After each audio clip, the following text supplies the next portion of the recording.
विज्ञान को एक लिखित भाषा की आवश्यकता होती है जिसमें विचारों को महान परिशुद्धता और तर्क के साथ लिखा गया हो। वैज्ञानिक अपने दिमाग में नए विचारों को तभी सोच सकता है जब किसी लिपि में विचार सटीकता के साथ व्यक्त किए गए हों। विश्व की सबसे प्राचीन लिपि जिन्होंने सब कुछ पर सवाल उठाया है और विभिन्न विषयों पर विचारों का व्यापक स्पेक्ट्रम व्यक्त किया है। संस्कृत दार्शनिकों, शिक्षाविदों, वैज्ञानिकों, गणितज्ञों, चिकित्सकों, कवियों, सिविल मैकेनिकल वादियों, राजनीतिज्ञों, इतिहासकारों, भौगोलिकवादियों, नाटककारों, समागमवादियों, व्याकरणियों, आध्यात्मिकविदों, न्यायविदों आदि की भाषा है। नमस्ते वर्ल्ड, मैं गौरव राष्ट्रीय संस्कृत संस्थान के आदर्श विश्वविद्यालय लगमा का स्टूडेंट हूँ। साइंस और टेक्नोलॉजी से मुझे बहुत लगाव है और यहाँ से जो कुछ भी सीखूँगा आप सभी के साथ शेयर करूँगा। संस्कृत लिपि देव भाषा है जो 100 करोड़ श्लोकों के साथ स्वर्ग में स्थित है। इन 100 करोड़ श्लोकों में से मात्र 4 लाख श्लोक ही पृथ्वी पर प्रकाशित किया गया है। उन्हीं 4 लाख श्लोकों में से पृथ्वी पर समस्त ज्ञान विज्ञान प्रकाशित हो रहा है। यह बातें नारद पुराण में कही गई है। प्योर साइंस को ही आध्यात्म के रूप में कन्वर्ट किया गया है जिसकी संख्या 100 करोड़ श्लोकों में है और इस ज्ञान को स्वर्ग में सुरक्षित रखा गया है। अगर उस 100 करोड़ श्लोकों को हम 100% का संपूर्ण ज्ञान मान लेते हैं तो उस 100% नॉलेज में से मात्र 0.04% नॉलेज ही पृथ्वी पर ब्रॉडकास्ट किया गया है, अर्थात 4 लाख श्लोक। इसी नॉलेज को इम्प्रूव करते हुए अभी तक हम अपने ब्रेन को 10% यूज़ करने लग गए हैं। यह प्रेजेंट टाइम में साइंस का कहना है। अगर 20 से 25% तक हम अपना दिमाग से काम लेना शुरू कर दे तो हम हॉलीवुड मूवी लूसी जैसे बन जाएंगे। संपूर्ण ब्रह्मांड बाइनरी कोड अर्थात नंबरिंग सिस्टम पर आधारित है जिसे आध्यात्म में कन्वर्ट करके सब कुछ कहा जा रहा है, जिसका वर्णन ब्रह्मा पुराण में इस प्रकार कहा है। सम्यगुक्तास्तथा योगा सांख्याश्चामित दर्शनाः अमूर्तितस्य विप्रेन्द्र सांख्यं मूर्तिरिति श्रुति अभिज्ञानानि तस्याहुर्महान्ति मुनिसत्तमाः द्विविधानि हि भूतानि पृथिव्यां द्विजसत्तमाः अगम्यगम्य संज्ञानि गम्यं तत्र विशिष्यते ज्ञानं महद्वै महतश्च विप्रा वेदेषु सांख्येषु तथैव योगे यच्चापि दृष्टं विधिवत् पुराणे सांख्या विप्रा महाप्राज्ञा गच्छन्ति परमां गतिं ज्ञानेनानेन विप्रेन्द्रास्तुल्यं ज्ञानं न विद्यते अत्र वा संशयो मा भुज ज्ञानं सांख्यं परम मतम्। अर्थात महात्मा पुरुषों में, वेदों में, योग में तथा पुराणों में जो उत्तम ज्ञान देखा गया है वह सब संख्या से ही आया हुआ है। बड़े बड़े इतिहासों में, यथार्थ तत्व का वर्णन करने वाले शास्त्रों में तथा इस श्लोक में जो कुछ भी ज्ञान श्रेष्ठ पुरुषों के देखने में आया है वह सब संख्या से ही प्राप्त हुआ है। पूर्ण दृष्टि, उत्तम बल, ज्ञान, मोक्ष तथा सूक्ष्म तप आदि जितने भी विषय बताए गए हैं उन सब का संख्या शास्त्र से ही यथावत वर्णन किया गया है। संख्या ज्ञानी सदा सुखपूर्वक कल्याणमय ब्रह्म को प्राप्त होते हैं।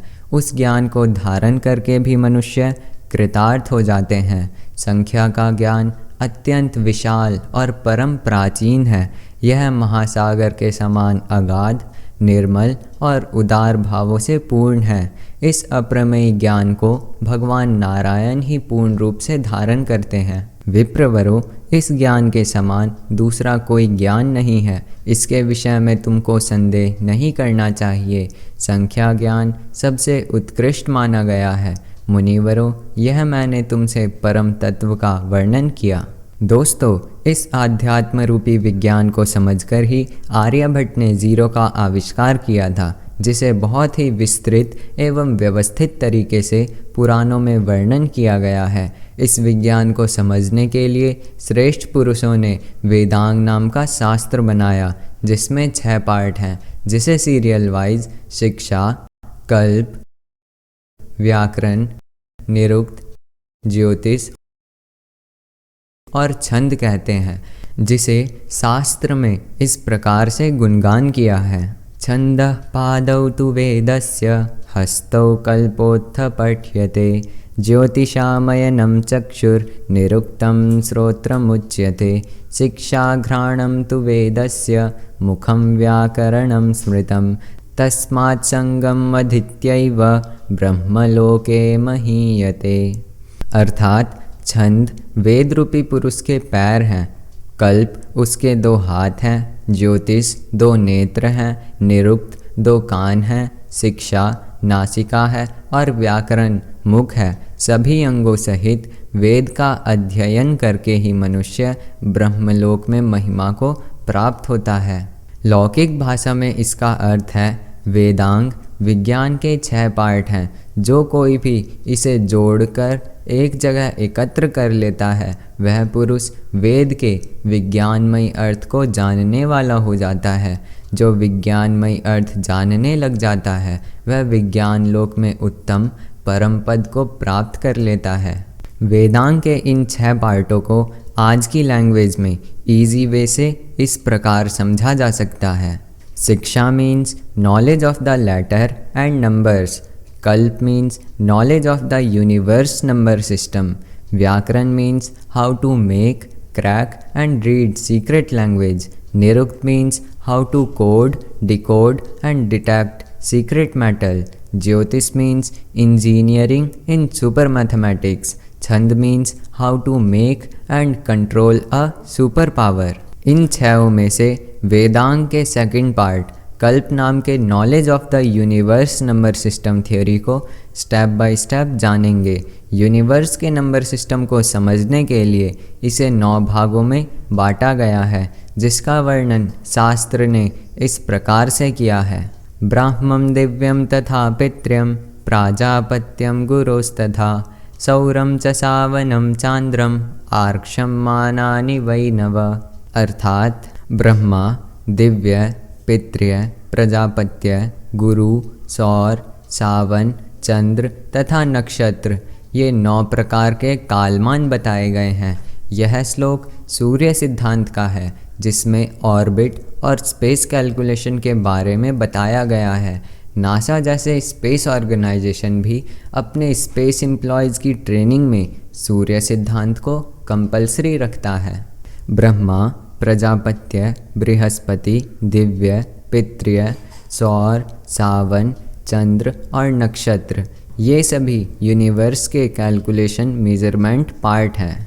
किसी भी भाषा में कही हुई बात को आसानी से समझने के लिए उसको अपने जर्नल लैंग्वेज में कन्वर्ट कर देने से वह बात जल्दी और ठीक ठीक समझ में आने लगती है।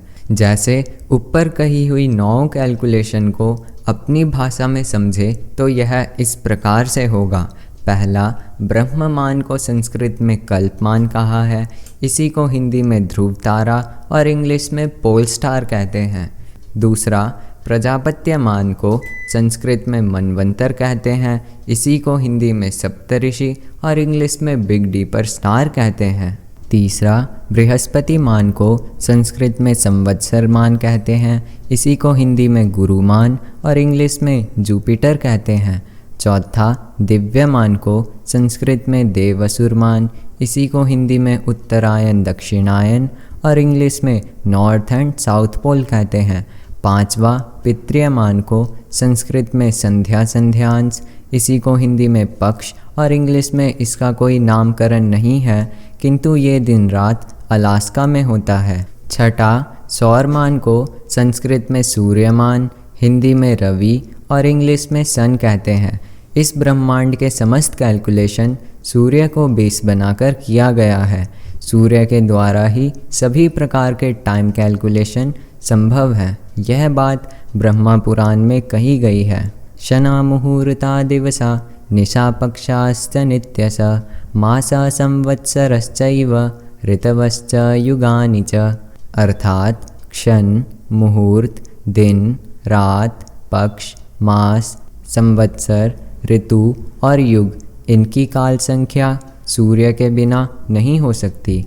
सावन मान को संस्कृत में तिथिमान, हिंदी में गणित और इंग्लिश में मैथ कहते हैं। मैथ सभी कैलकुलेशन की थ्योरी है।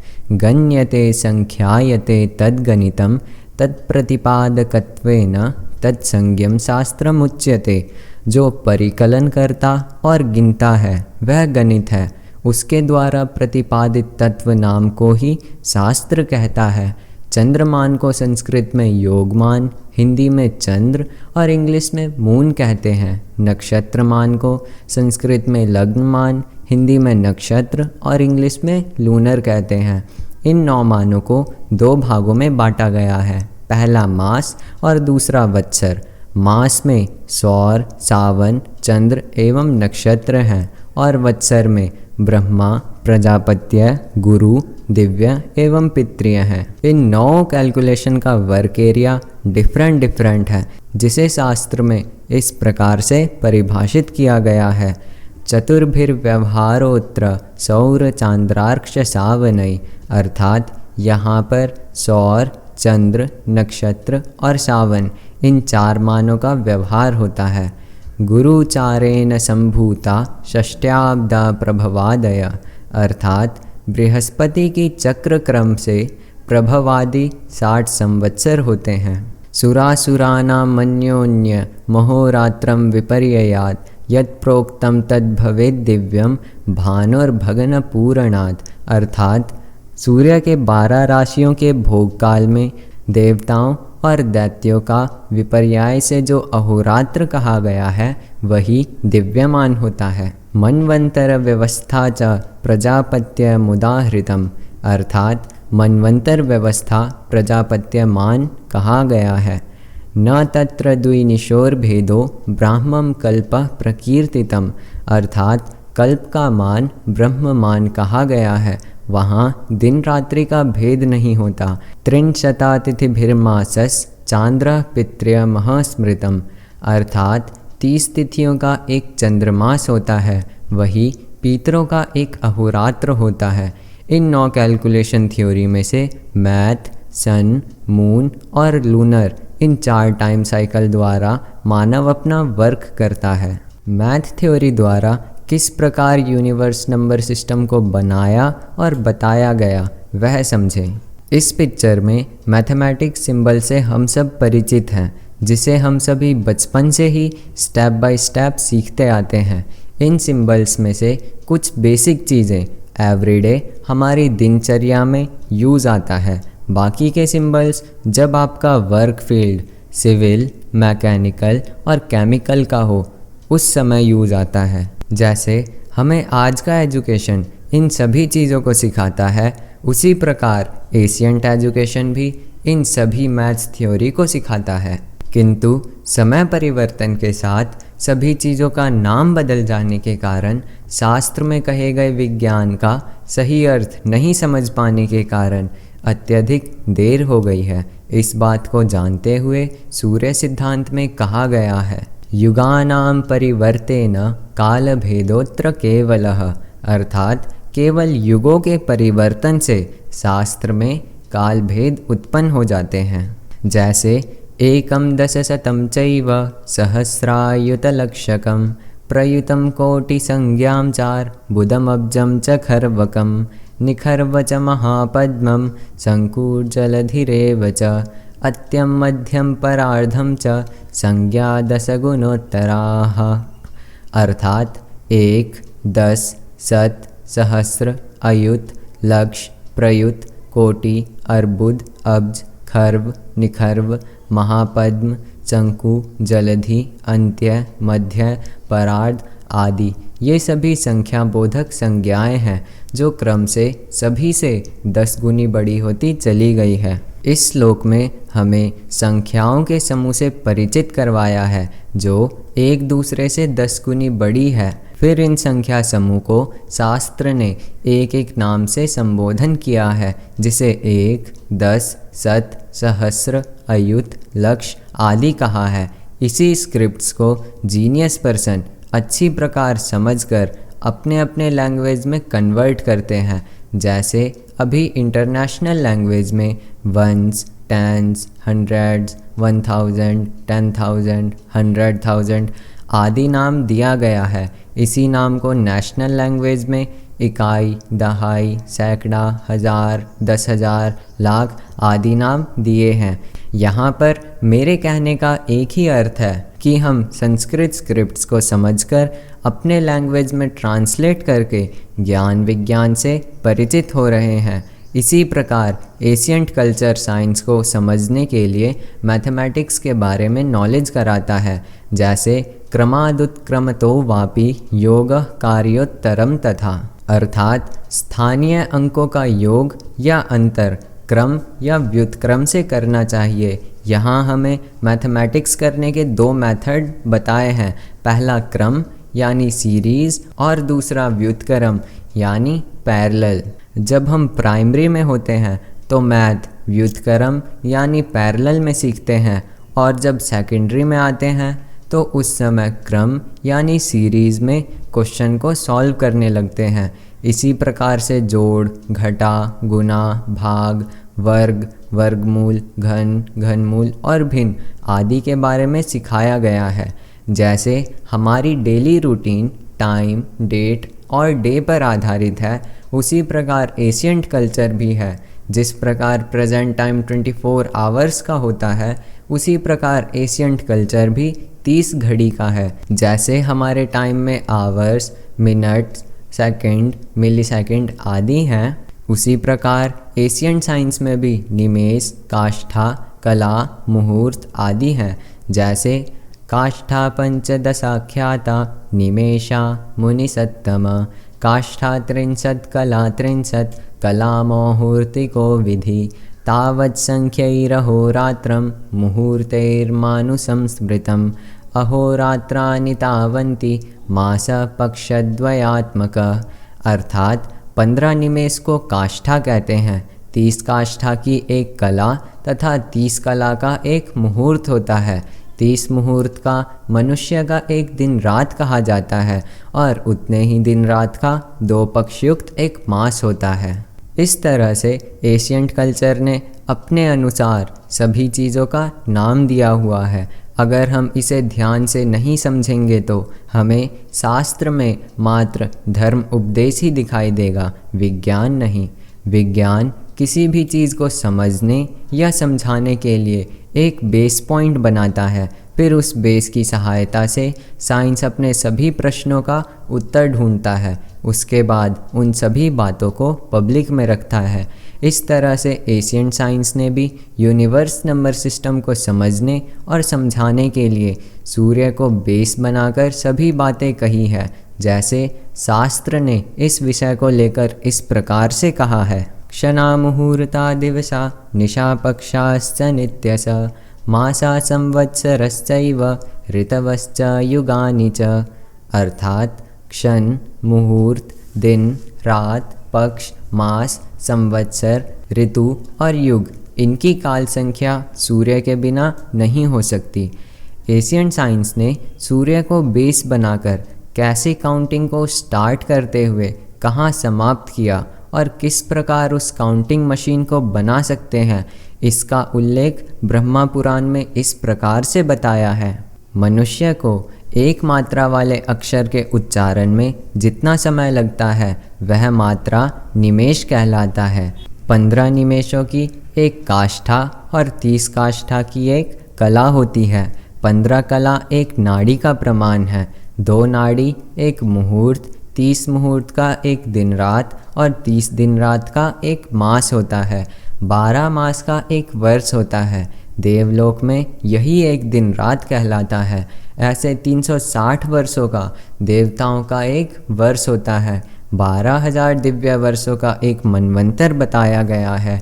1000 चतुर्युग को ब्रह्मा का एक दिन कहते हैं।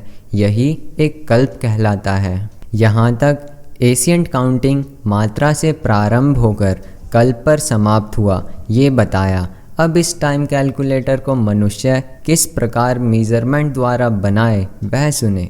13.5 पल तांबे के बने हुए जल के पात्र से नाड़ी अर्थात समय का ज्ञान होता है। उस पात्र में 4 अंगुल लंबी 4 मासे की सुवर्णमय सलाका से छिद्र किया जाता है। उस छिद्र को ऊपर करके जल में डुबो देने पर जितनी देर में वह पात्र भर जाए वही एक नाड़ी का समय है। मगध देशीय माप से वह जलप्रस्थ कहलाता है। यहाँ पर टाइम कैलकुलेटर मशीन बनाने की जो विधि बताई गई है उसका नाम शास्त्र ने जलप्रस्थ दिया है और इसी इन्वेंशन को प्रेजेंट टाइम में वाटर क्लॉक के नाम से जाना जाता है। इसी इन्वेंशन को मानव इम्प्रूव करते हुए विभिन्न प्रकार के टाइम कैलकुलेटर मशीन बनाता गया। वाटर क्लॉक में भी कई प्रकार के डिज़ाइन स्थानों के क्लाइमेट के अनुसार चेंज होते गए, जैसे सैंड क्लॉक, सन क्लॉक, कैंडल क्लॉक आदि।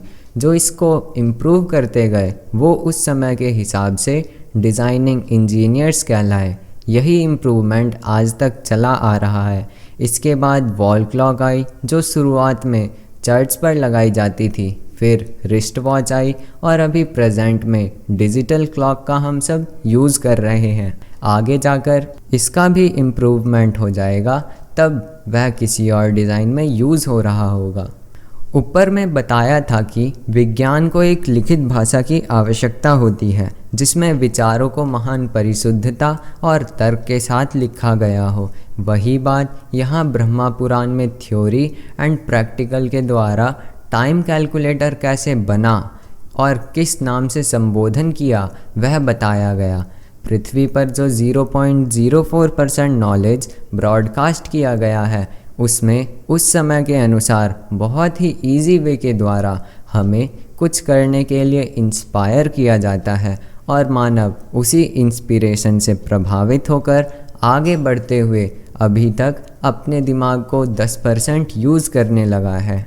अगर हम एशियंट क्लॉक को प्रेजेंट टाइम के अनुसार कन्वर्ट करते हैं तो हमें 30 घड़ी बराबर 24 घंटे को ठीक ठीक समझ सकते हैं। जैसे एक सवाल लेते हैं कि मिनट के हिसाब से एक घड़ी कितने मिनट का होगा। इसका उत्तर जानने के लिए हम 24 घंटे को 60 से गुना करेंगे और जो उत्तर आएगा उसको 30 घड़ी से भाग देंगे। जो भागफल होगा वह एक घड़ी में लगने वाला मिनट है। इस तरह से एशियंट कैलकुलेशन के भी सभी नाम प्रेजेंट टाइम के अनुसार कन्वर्ट हो जाएगा। जैसे 30 मुहूर्त बराबर एक दिन रात बराबर 1440 मिनट, 2 नाड़ी बराबर एक मुहूर्त बराबर 48 मिनट, 15 कला बराबर एक नाड़ी बराबर 24 मिनट, 30 काष्ठा बराबर एक कला बराबर 1 मिनट 36 सेकंड, 15 निमेष बराबर एक काष्ठा और एक काष्ठा बराबर 3.2 सेकंड्स, 1 निमेष बराबर 213.3 मिली सेकंड्स। इसी प्रकार से आप इसे सेकंड, मिली सेकंड आदि में भी कन्वर्ट करके देख सकते हैं। एशियंट साइंस ने टाइम मेजरमेंट बनाने के लिए मात्रा से प्रारंभ करते हुए 1000 चतुर्युग तक गया है। उसी प्रकार प्रेजेंट साइंस भी टाइम मेजरमेंट को नैनो सेकंड से प्रारंभ करते हुए 24 hours, days, week, month, year, decade, century, millennium, light year तक गया है। एशियंट साइंस में 9 प्रकार के कैलकुलेशन में पृथ्वी पर 4 प्रकार की टाइम थ्योरी को यूज़ किया गया है। इन 4 प्रकार के टाइम थ्योरी को अलग अलग नाम द्वारा संबोधन किया हुआ है। जैसे सूर्य के द्वारा अगर कोई बात कह रहा होगा तब शास्त्र इस प्रकार कहेगा, विकलानाम कलाषष्ट्या तत्षष्ट्या भाग उच्यते तत्त्रिंशता भवेद्राशिर भगनौ द्वादशैवते। अर्थात 60 विकला की एक कला, 60 कला का एक अंश, 30 अंश की एक राशि तथा 12 राशियों का एक भगन होता है। जब नक्षत्र द्वारा बात करेगा तब वह इस प्रकार के नाम का यूज़ करेगा, षड्भिप्राणैर्विनाडी स्यात् तत्षष्ट्या नाडिका स्मृता नाडीषष्ट्या तु नक्षत्रम अहोरात्रम प्रकीर्तितम। अर्थात 6 प्राण की एक विनाडी, 60 विनाडी की एक नाड़ी, 60 नाड़ी का एक नक्षत्र अहोरात्र कहा गया है।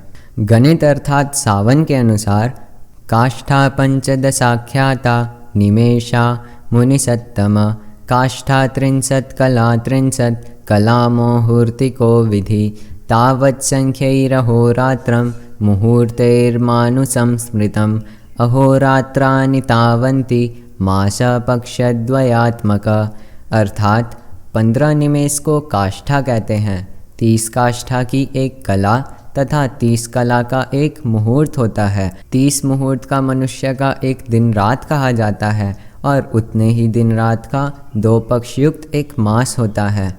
चंद्रमा अनुसार अर्क्वादिनी श्रिता प्राचीं यद्यत्यहरससि तच्चांद्रमानमंसैस्तु गेया द्वादशभिस्तिथि। अर्थात सूर्य और चंद्रमा की युति के अनंतर चंद्रमा सूर्य से पृथक होकर प्रतिदिन जितना पूर्व दिशा में जाता है वही चंद्रमान है।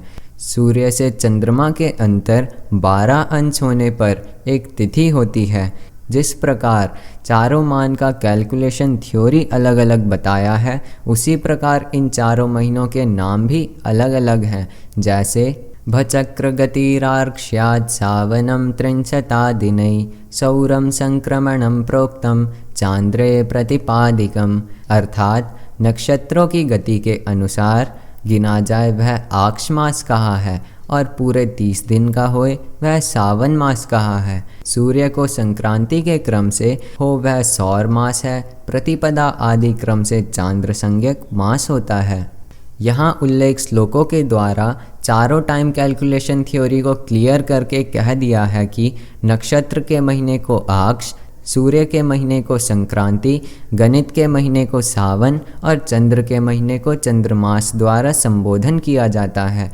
जिस प्रकार इन चारों टाइम थ्योरी के मंथ्स नेम डिफरेंट है, उसी प्रकार इनके दिन रात्रि के नेम भी डिफरेंट है। जैसे गणित दिन का नाम दिनांक है, जिसे अंक में लिखते हैं 1, 2, 3, 4 आदि।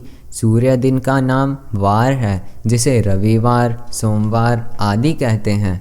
चंद्र दिन का नाम तिथि है, जिसे प्रतिपदा, द्वितीया आदि कहते हैं। नक्षत्र दिन का नाम लग्न है, जिसे च, चा, ची, चू आदि कहते हैं। जिस प्रकार सूर्य, चंद्र, नक्षत्र, सावन, दिन रात्र के अपना अलग अलग नाम है, उसी प्रकार इन चारों के महीने का नाम भी अलग अलग है। जैसे गणित अनुसार 1, 2, 3, 4, 5, 6, 7, 8, 9, 10, 11, 12। सूर्य अनुसार मेष, वृषभ, मिथुन, कर्क, सिंह, कन्या, तुला, वृश्चिक, धनु, मकर, कुंभ, मीन। चंद्रमा अनुसार चैत्र, वैशाख, ज्येष्ठ, आषाढ़, सावन, भादो, आश्विन, कार्तिक, अगहन, पूस, माघ, फाल्गुन। नक्षत्र अनुसार मधु, माधव, शुक्र, शुचि, नभ, नभस्य, इश, ऊर्ज, सह, सहस्यक, तपा, तपस्य। जिस प्रकार सूर्य, चंद्र, नक्षत्र, सावन का टाइम कैलकुलेशन नाम अलग अलग है, उसी प्रकार इन चारों कैलकुलेशन का वर्क एरिया भी डिफरेंट है। जैसे सौरेण द्विनिशोर्मानं षड्शीति मुखानि च अयनम विषुवच्चैव संक्रांते पुण्यकालता। अर्थात दिन रात्रि का मान, षड्शीति मुख संक्रांतियों का मान, अयन, विषुव तथा संक्रांतियों का पुण्यकाल सौरमान से ज्ञात किया जाता है। दिन रात्रि मान, कर्क विषुव रेखा मान, संक्रांति मान, सूर्य चंद्र ग्रहण सूर्यमान से पता किया जाता है। विधेर विधानम स्त्रीगर्भ सावने नैव गृह्यते। किसी कार्य का विधान और स्त्री का गर्भ सावन मान से गिना जाता है। सावन अर्थात गणित मान से किसी कार्य को कब प्रारंभ और कब समाप्त किया जाए, इसके लिए गणित मान का प्रयोग किया जाता है। स्त्री का गर्भ गणित मान से ही गिना जाता है। प्रवर्षण मेघ गर्भो नाक्षत्रेण प्रगृह्यते। अर्थात वर्षा काल, मेघ का गर्भ ये नक्षत्र मास के क्रम से ग्रहण किए जाते हैं। नक्षत्र मान से वर्षा, मेघ, आकाश में होने वाली गतिविधियों की जानकारी के लिए नक्षत्र मान का प्रयोग किया जाता है। साथ ही स्त्रियों के गर्भ पे विचार भी नक्षत्र मान द्वारा ही किया जाता है। यात्रोद्धाः व्रतक्षौर तिथि वर्षादि निर्णय पर्व वास्तुपवासादि कृत्स्नं चांद्रेण गृह्यते। यात्रा, विवाह, व्रत, क्षौर, तिथि, वर्ष आदि का निर्णय, पर्वणि, वास्तु, कर्म, व्रत, नियम यह चांद्रमास से ग्रहण किए जाते हैं। चंद्रमान से विवाह, व्रत, मुंडन, उपनयन, यात्रा, वास्तुकर्म आदि मांगलिक कार्य के लिए चंद्रमान का प्रयोग किया जाता है। जिस प्रकार सूर्य, चंद्र, नक्षत्र, सावन का अलग अलग नाम एवं कार्य है, उसी प्रकार इन चारों का महीना और वर्ष संख्या भी अलग अलग है। गणित अनुसार एक महीना 30 दिन का और एक वर्ष 360 दिन का होता है। सूर्य अनुसार एक महीना 30 या 31 दिन का और एक वर्ष 365 या 366 दिन का होता है। चंद्र अनुसार एक महीना 29 या 30 दिन का और एक वर्ष 354 या 355 दिन का होता है। नक्षत्र अनुसार एक महीना 27 या 28 दिन का और एक वर्ष 333 या 334 दिन का होता है। यहाँ तक आपको एशियन साइंस के कुछ बेसिक चीज़ों को बताया गया है जिसे जानना अत्यंत ज़रूरी है। इसके आगे नेक्स्ट वीडियो में जानेंगे। तब तक के लिए बाय बाय। अगर आपको एशियन साइंस में इंटरेस्ट है तो इस चैनल को सब्सक्राइब करें जिससे आपको नेक्स्ट वीडियो के बारे में इंफॉर्मेशन क्विकली मिल जाए। अगर आपने एशियन साइंस के पास्ट एपिसोड्स नहीं देखे हैं तो लिंक डिस्क्रिप्शन में है।